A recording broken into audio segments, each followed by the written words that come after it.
Okay, so we were studying different kinds of acid bases और उनमें किस तरह का उनका पीएच कैलकुलेशन किया जाता है. सो एक चीज़ जो हमने कंसिडर नहीं किया अभी तक वो है पॉलीप्रोटिक एसिड या बेसिस. तो यहाँ पे मैं H3PO4 का एग्जांपल लूँगा. तो H3PO4 जो होता है ना, इसके अंदर 3 H प्लस होते हैं जो आयनाइजेबल होते हैं. एक ये बनता है, इसका K1 होता है कुछ, ठीक है.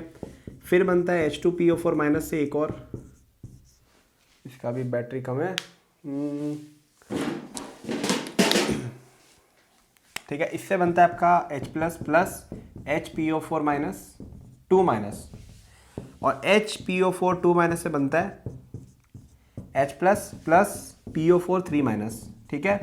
तीनों रिएक्शंस की K1 K2 K3 equilibrium constant होती है, और यहाँ पे इस तरह से होता है कि K1 is much much larger than K2 is much much larger than K3.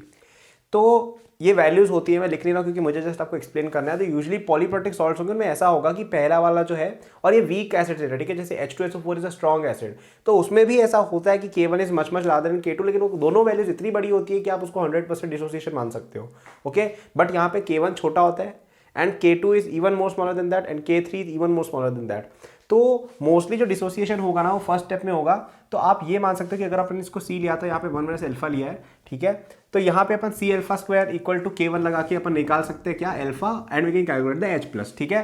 तो H प्लस कैलकुलेट हो जाएगा यहाँ पे, ठीक है.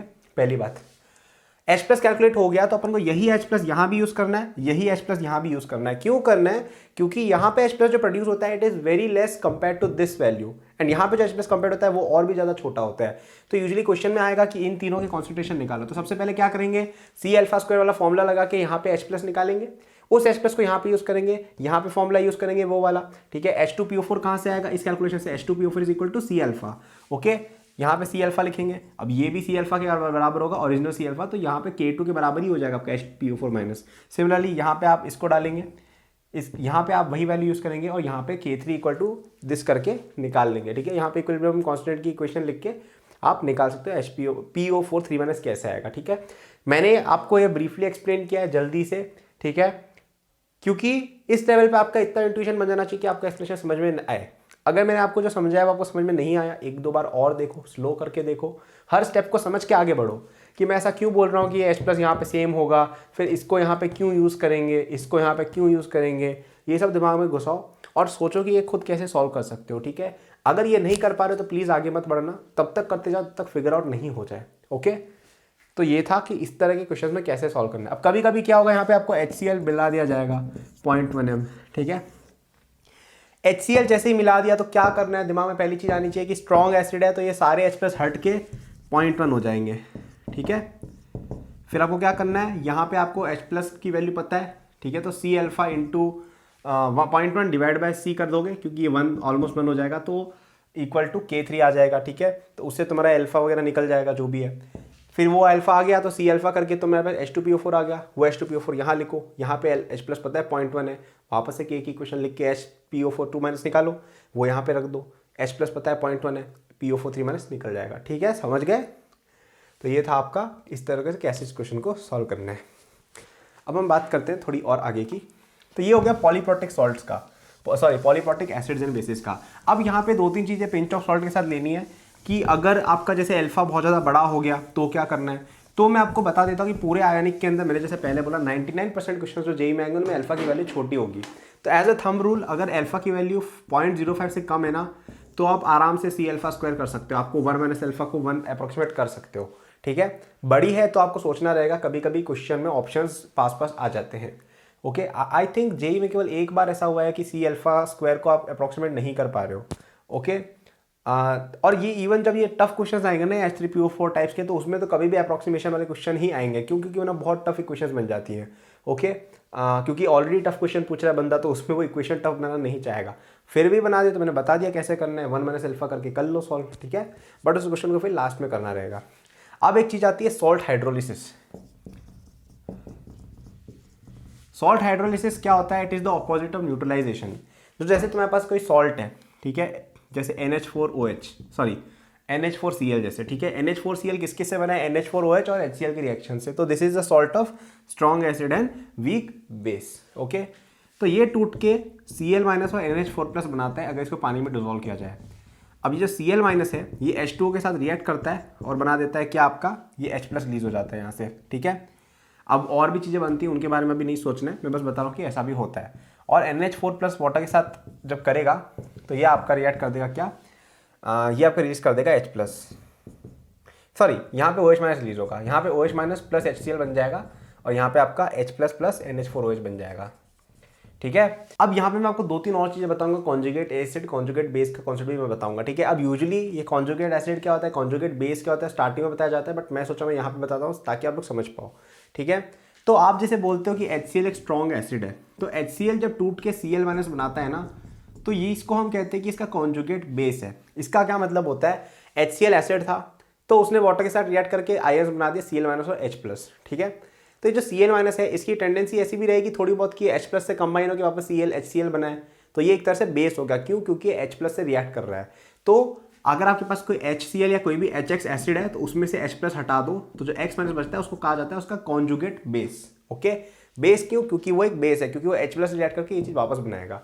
सिमिलरली अगर आपके पास NaOH है, ठीक है, इसमें Na प्लस को कहा जाता है ये इसका कॉन्जुगेट एसिड है, क्यों, क्योंकि OH माइनस का रिएक्ट करके ये बनाएगा।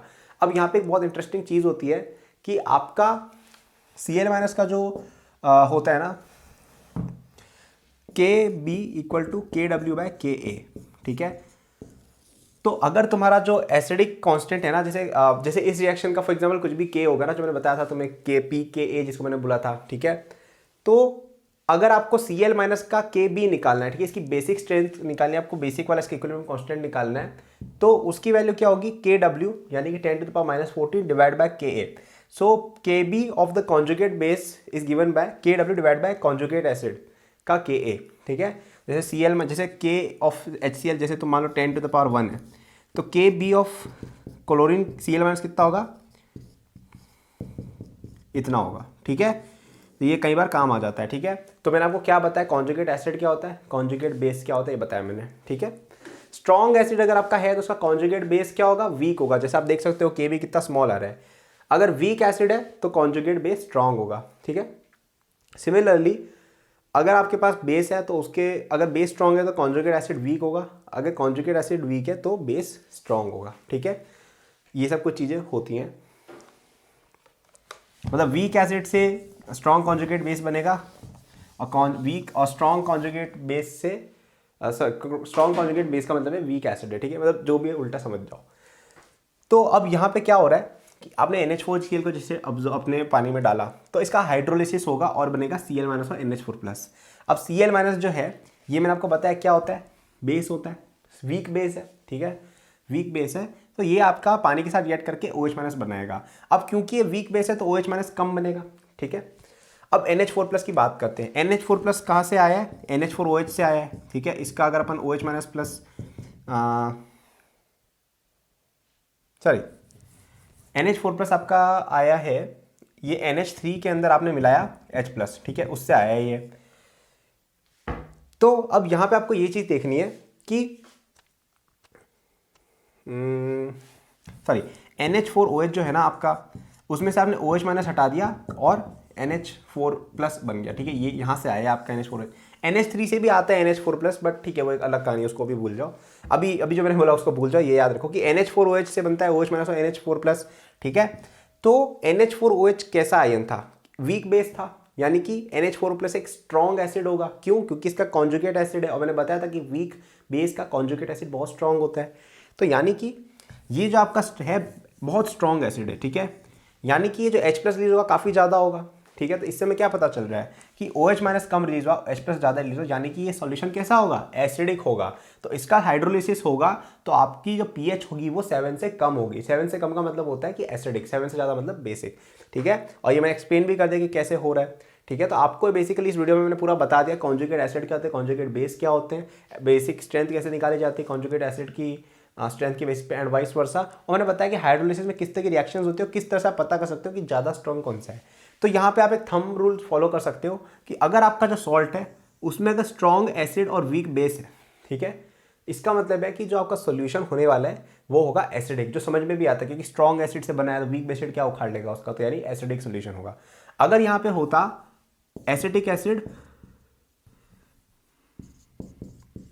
और CH3CO है, तो यहाँ पे स्ट्रॉन्ग बेस NaOH और वीक एसिड CH3CO से बना, यानी कि इसका जो होता वो बेसिक बनता क्योंकि स्ट्रॉन्ग बेस है, ठीक है। तो वो भी कैलकुलेशन तुम करके देख सकते हो, ओके। अगर यहाँ पे जैसे ये होता वीक एसिड वीक बेस, तो आपको कैलकुलेशन करनी पड़ती है, ठीक है, कि कौन सा स्ट्रॉन्गर है। अगर बेस ज़्यादा स्ट्रॉन्ग है, मतलब KB of the base is greater than KA of the acid, then you can say कि बेसिक सोल्यूशन होगा। एंड अगर KA of the acid is greater than KB of the base, then acidic solution होगा।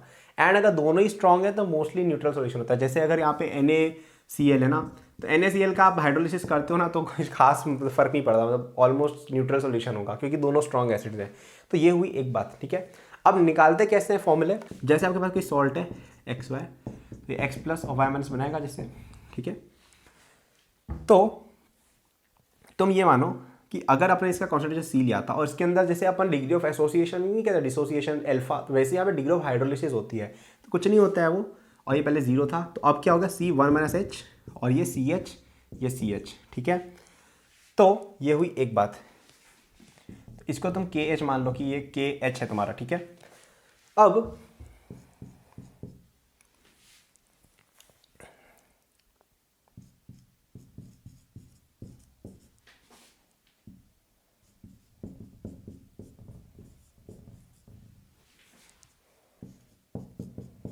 ये भी reactions हो रही हैं साथ में,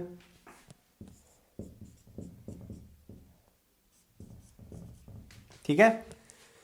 तो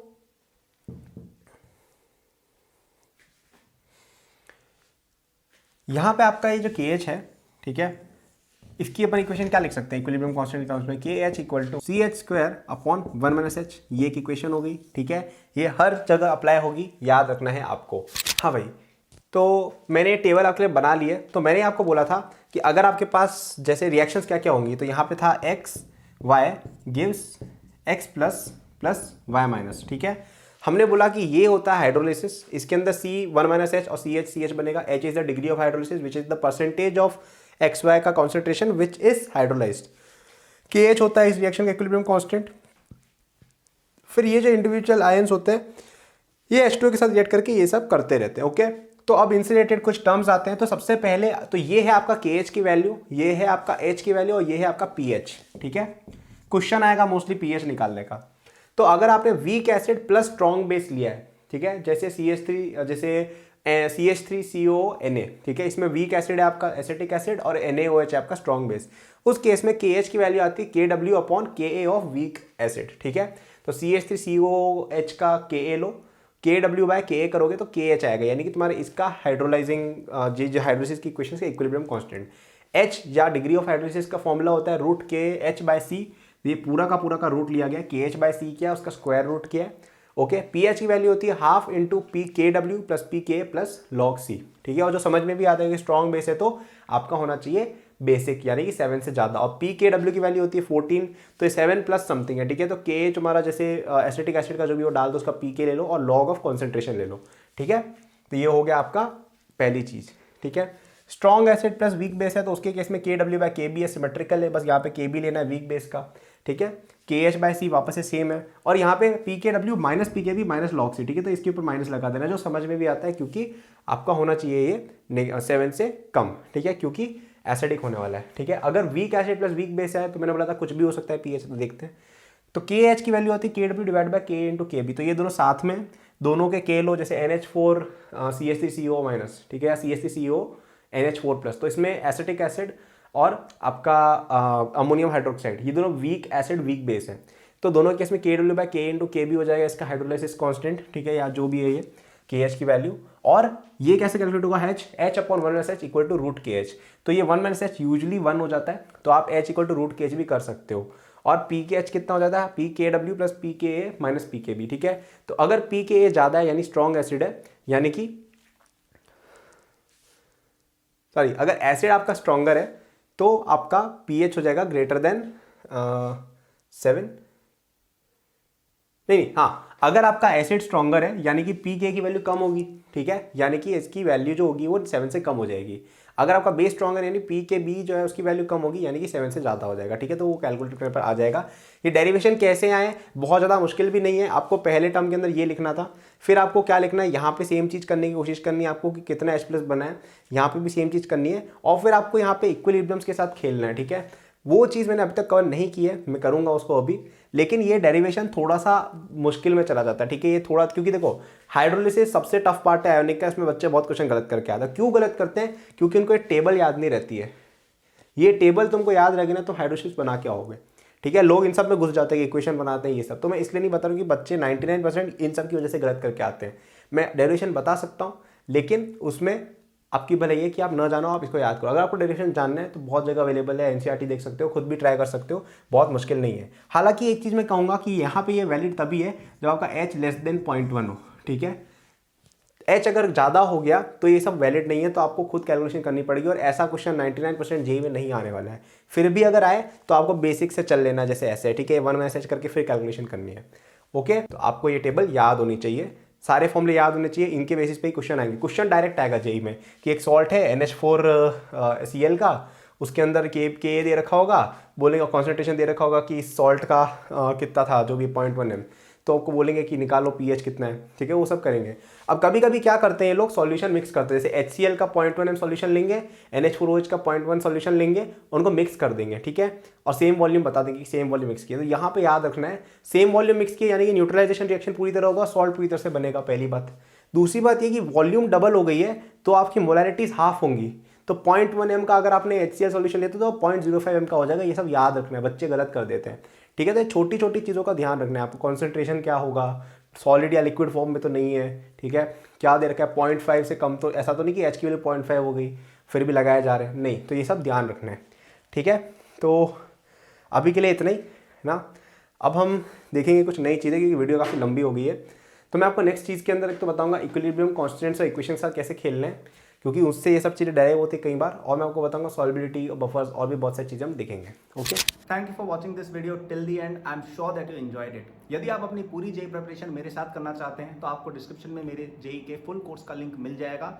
इस कोर्स में आपको जो यूट्यूब पे मेरे लेक्चर्स और प्रॉब्लम सॉल्विंग के वीडियोस मिलते हैं उसके कंपेयर में बहुत ज़्यादा कंटेंट है, एंड आपको यहाँ पे प्रैक्टिस शीट पे सोल्यूशन, टेस्ट सीरीज पे सोल्यूशन भी मिलती है। It's a complete solution, you can rely on it. आप यदि किसी कोचिंग जाते हैं या अगर आप सेल्फ स्टडी करते हैं, in both cases it will be very useful, so do check it out, okay. इसके अलावा मेरे जेई के फ्री नोट्स भी डिस्क्रिप्शन में लिंक्ड हैं, एंड डिस्क्रिप्शन में और भी मैंने बहुत सारे रिसोर्सेज फॉर स्टूडेंट्स डाले हुए हैं, जैसे the books that I recommend, my social media and my newsletter in case you want more content, और if you want to approach me with any doubts or suggestion.